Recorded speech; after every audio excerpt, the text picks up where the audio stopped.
Welcome to my YouTube channel health and wealth.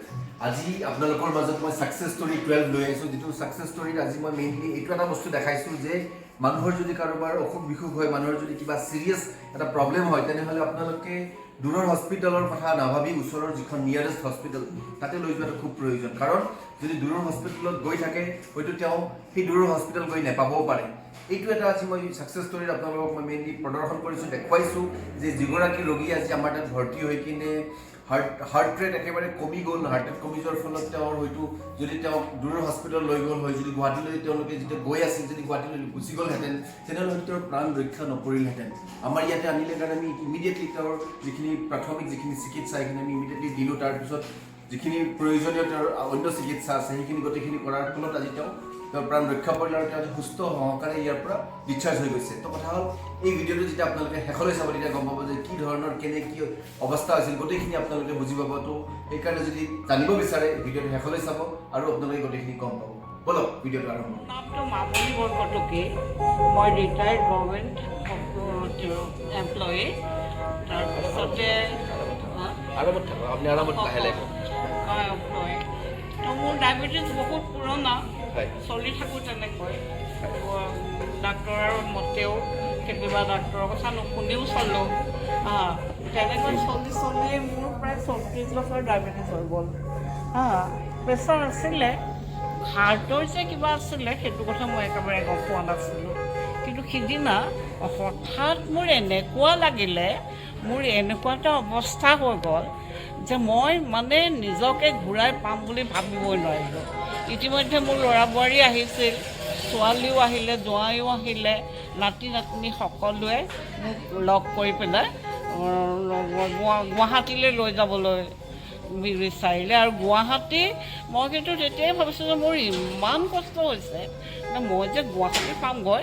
মই মোৰ ল'ৰাক বাৰে বাৰে কৈছোঁ যে তই ক'ৰবাত ৰাখি মোক ফাৰ্ষ্ট এডটো দে, কাৰণ মই নহ'লে গুৱাহাটী নাপাওঁ। ইতিমধ্যে আপোনালোকৰ চিমছ হস্পিটেলত সোমালোঁ।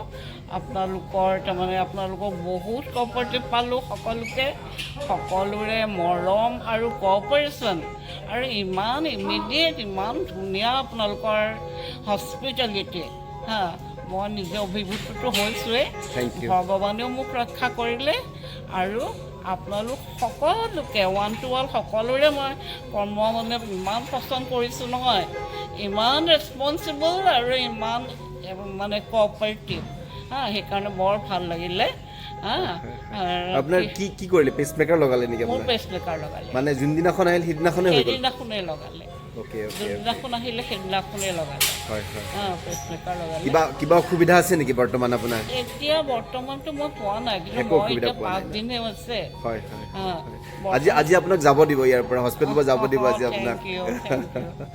তো কথা হ'ল ভালকৈ ঘৰত থাকিলেই হ'ল আৰু অসুবিধা নহয়, আপুনি চিন্তা কৰিব নালাগে। চব নৰ্মেল, হাৰ্টবিট নৰ্মেল, আপোনাৰ ব্লাড প্ৰেছাৰ নৰ্মেল, আপোনাৰ SpO2 নৰ্মেল, মানে আপোনাৰ oxygen level normal, respiratory rate normal, চব নৰ্মেল আছে আপোনাৰ। তো কথা হ'ল ঈশ্বৰে কৃপা কৰিছে আপোনাক। আমাৰ ফালৰ পৰা আমি যি পাৰিছোঁ সহায় কৰিছোঁ। তাকে আপোনালোকে কেনেকুৱা পাইছেতো নাজানো। মোৰ মুঠৰ ওপৰত বৰ ভাল লাগিল আপোনালোকৰ কপাৰেশ্যন, হেল্পফুলনেছটো, ৰেচপনচিবিলিটি প্লাছ। থেংক ইউ আইতা, বহুত ভাল লাগিল আপোনাৰ কথাখিনি শুনি। মই ভাবোঁ আপোনাৰ কথাখিনিত ৰাইজে এটলিষ্ট গম পাব, হয়নে? আৰু বহুত মানুহ গুৱাহাটীত যাবলৈ ওলাই, আপুনি যিটো কষ্ট পালে, কষ্ট পোৱাৰ কাৰণে আপুনি ল'ৰাক খোৱাৰ কাৰণে ইয়াতে লৈ আহিল ধৰক, আজি সেইটোৰ কাৰণে আপোনাৰ কিবা এটা ভাল হ'ল। কিন্তু মানে আপোনাৰ ল'ৰাই বুজি পাইছে কাৰণে আনিছে। আৰু বহু এটেণ্ডেণ্টে বুজি নাপায় যে গুৱাহাটী গৈ নাপাব, কিন্তু মানে জোৰ জবস্তি লৈ যায়। আৰু নগাঁৱত চিকিৎসা নহয় বুলিও মানে ভাবে, কিন্তু নগাঁৱত যে এইটো চিকিৎসা আছে যে আপোনাৰ এই মানে বহুত দৰকাৰ। আপোনাৰ ভিডিঅ'টোৰ দ্বাৰাই গম পাব ৰাইজে যে ইয়াতে পেচমেকাৰৰ কামো কৰা হয়। কাৰোবাৰ যদি হাৰ্টত পেচমেকাৰ লগাব লগা হয় সেইটোও হয়। এইটো এটলিষ্ট আপোনাৰ ভিডিঅ'ৰ দ্বাৰাই গম পাব। তো এইটো মেছেজ আজি আমি পাব্লিছ কৰিম, আপুনি এইটো বেয়া নাপায়? খুব ভাল পাওঁ। আপোনালোকে সেইখিনি সুবিধা দিয়াৰ কাৰণে আপোনালোকক ধন্যবাদ। ঠিক আছে আইতা, থেংক ইউ ভেৰি মাছ আইতা, থেংক ইউ আইতা, থেংক ইউ। নমস্কাৰ, মোৰ নাম মলয় বৰকটকী। 14 এপ্ৰিলৰ দিনা মোৰ মাক চিমছ মাল্টি স্পেচিয়েলিটি হস্পিটেলত এডমিট কৰোৱা হ'ল। মোৰ মাৰ বহুত সংকটজনক অৱস্থা আছিলে আৰু এই সংকটজনক অৱস্থাৰ পৰা সকলো টিম অফ ডক্টৰ্ছ তেওঁলোকে বচোৱাৰ পৰা আৰু ৰাতি 12টা বজাত অপাৰেশ্যন কৰালৈকে মই সকলো ডক্টৰৰ ওচৰত থেংকফুল জনাইছোঁ। বিশেষকৈ ডক্টৰ অজিত গোস্বামী, তেখেতে একোজ আগুৱাই গৈ কাৰ্ডিঅ' যিহেতুকে মোৰ মাৰ কাৰ্ডিঅ'ৰ ৰিকুৱাৰমেণ্ট আছিলে, চ' ডক্টৰ চন্দন দাস আৰু তেওঁৰ এটা গ্ৰুপত টিম গুৱাহাটীৰ পৰা আনি পেলাই ইয়াত ৰাতি 12টা বজাত অপাৰেশ্যন কৰাই মোৰ মাক এটা জীৱন দান দিছে।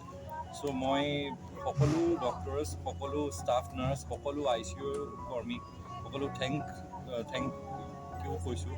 আৰু মানে মই এইটো মেছেজ দিব খুজিছোঁ যে মানে কোনো হাবাতৰি খাই পেলাই গুৱাহাটীত যাব নালাগে। বৰঘাটত মানে স্থাপিত যোনখন মাল্টি স্পেচিয়েলিটি হস্পিটেল আছে, চিমছ মাল্টি স্পেচিয়েলিটি হস্পিটেল, তেওঁলোকে ইয়াত আহিলে সেইখিনি সুবিধা পাব। Thank you, thanks a lot. আপোনালোকে এই ভিডিঅ'টো চাই কিনে যথেষ্টখিনি বুজি পালে সময়ৰ কিমান মূল্য। তো কথা হ'ল, কাৰোবাৰ যদি এনেকুৱা ধৰণৰ ৰোগ হয়, কাৰোবাৰ যদি হঠাৎ এনেকুৱা চিৰিয়াছ যদি হৈ যায়, দেৰি নকৰি নিয়াৰেষ্ট হস্পিটেলত আপোনালোকে লৈ আহক। লৈ আহি আপোনালোকে তেওঁক চিকিৎসা কৰক আৰু আপোনালোকে গম পাব যে এই চিকিৎসাৰ কিমান মূল্য। আজি এই ভিডিঅ'টোৰ দ্বাৰা গোটেইখিনি আপোনালোকে বুজি পালে। যদি মোৰ এই ভিডিঅ'টো চাই ভাল লাগিছে, লাইক কৰক, আৰু যদি আপোনালোকে ভাবে যে এই ভিডিঅ'টো মানুহে চাব লাগে তো শ্বেয়াৰ কৰক, আৰু যদি মোৰ এই চেনেলটো ছাবস্ক্ৰাইব কৰা নাই ছাবস্ক্ৰাইব কৰক।